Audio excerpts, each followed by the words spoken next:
I don't think I've ever had like this kind of lighting before. It kind of slays, I don't know.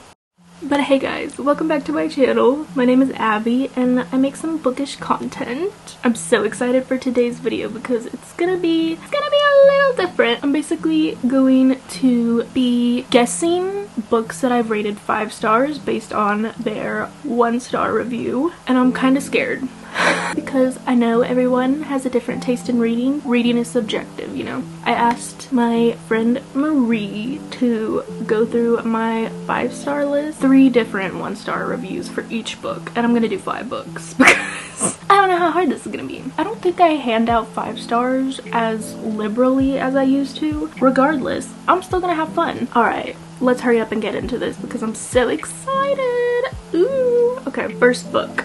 Never going to get the brain cells back I lost reading this, am I? I mean, sure. I wish I could go back and unread this book. Severe trigger warnings for child abuse to anyone considering this read. I can't believe the high average rating of this book.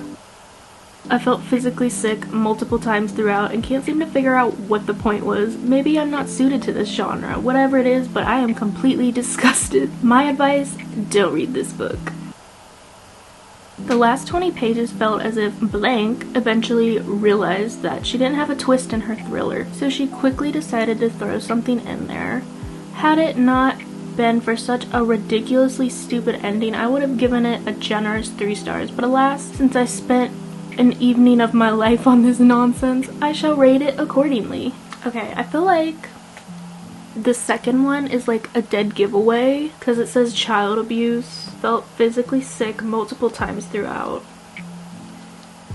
So I'm gonna go ahead and guess Varity by Colleen Hoover.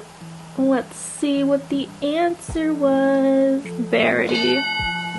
I read Varity, I don't even know, before I even was on Book Talk, before I was even on Book Twitter, before I really started getting into reading again. And it was just like a friend's recommendation. Back when I read this, I didn't even know people hated Colleen Hoover. I just remember it being so unhinged that I finished it in like 2 sittings.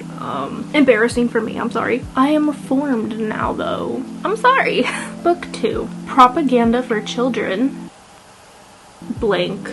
Dystopian society or teeth pulling with no anesthesia. I hate to be a downer, but this book, I don't know how I made it through. Okay, I do know. I had to read it with my students when I was student teaching. There are books that will inspire kids to want to read more. This book, in my opinion, is not one of them. Ayn Rand wrote a children's book just with more subliminal libertarian propaganda. Fun for all the kids. I don't know. It was taught in school, or it was read in school. I don't know. I don't know. Let's see what the let's see what the answer is. The Giver. What even is The Giver about? Hold on. Did I rate that 5 star? I don't know why. I guess like it was just like interesting to me because I also read it in school, I'm pretty sure. At the age of 12, Jonas, a young boy from a seemingly utopian futuristic world, is singled out to receive special training from the Giver, who alone holds the memories of the true joys and pain of life. I don't know, man. When did I read this?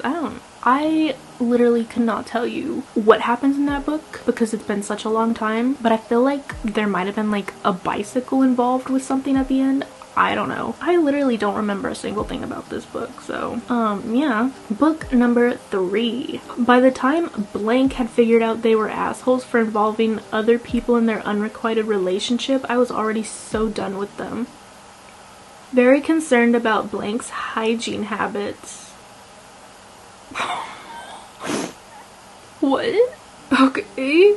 God, that was excruciating. I wasn't even going to read this, but the publisher sent it to me because I reviewed the author's last book, which was quite a bit better than this, though not earth-shattering.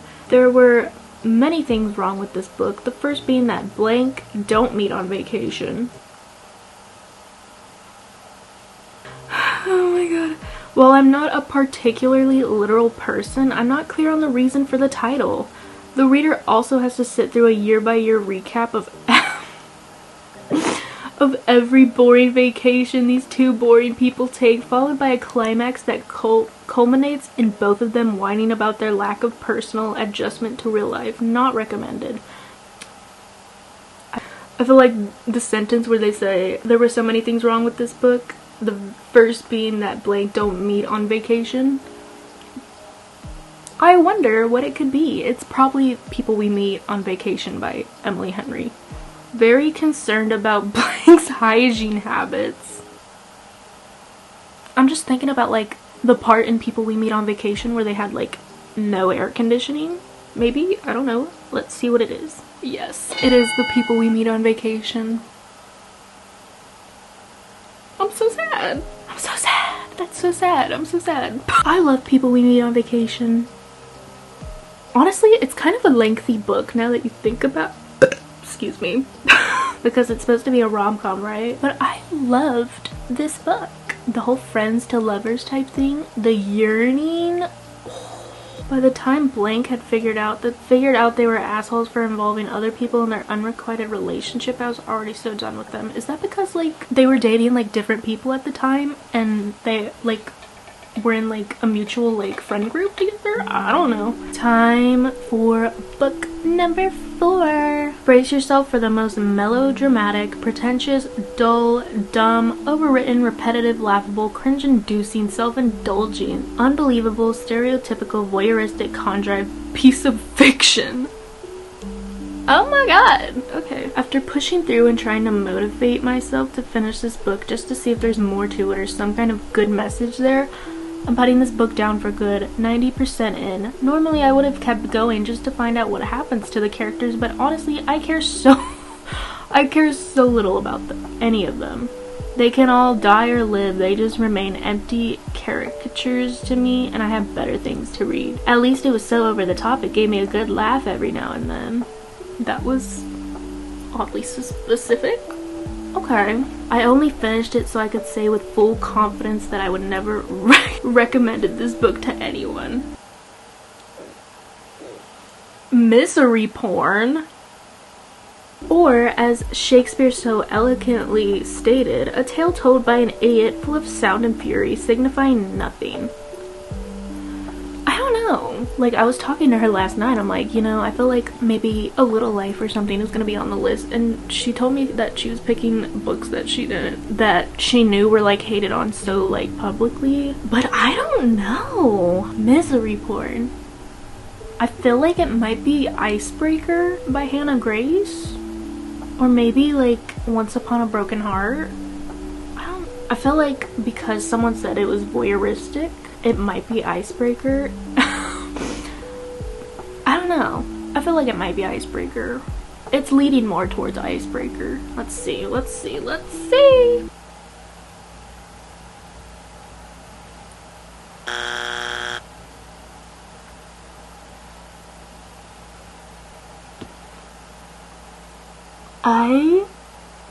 I can't believe I got that so wrong. Oh my god. That was A Little Life.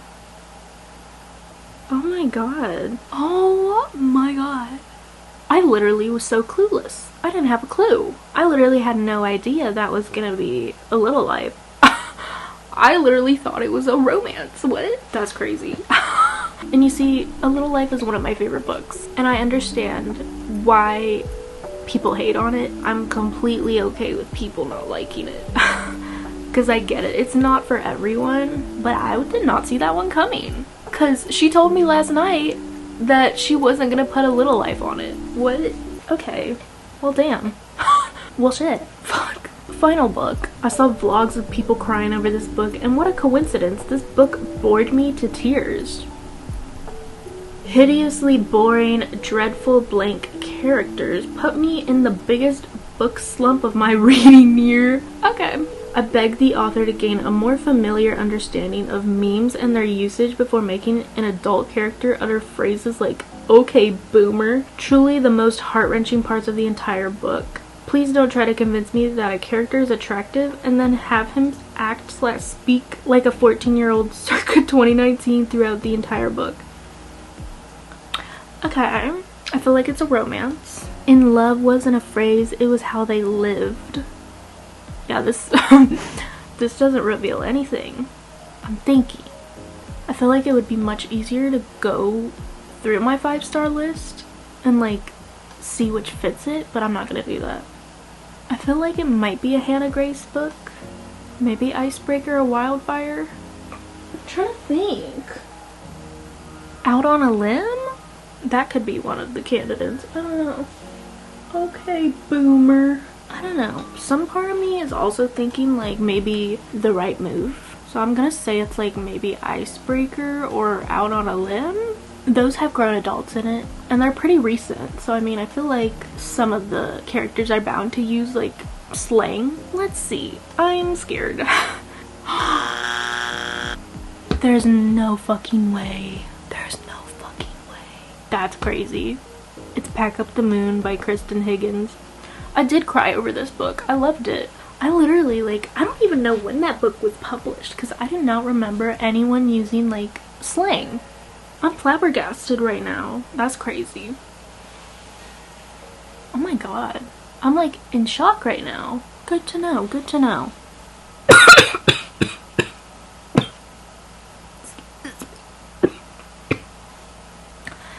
Anyways. So, I don't know what my score was. I don't know how many I got right or wrong. I hope you enjoyed this video. Tell me your opinions on these books. Do you love them or do you hate them? And we can have a nice, peaceful conversation about it. I'm okay if you hate that book. Personally, I love some of these. I don't remember The Giver that much. Maybe I'll have to reread it. I don't know. I can't believe I got A Little Life wrong. What? If you liked this video, give it a thumbs up. Give it a thumbs up. Make sure to subscribe to my channel for future updates. I'm currently working on another 24-hour readathon. Make sure to stay tuned for that one. And I'm gonna go turn on all my fans after I shut this camera off because I'm sweating balls right now. So, I'll see you in the next video. Bye!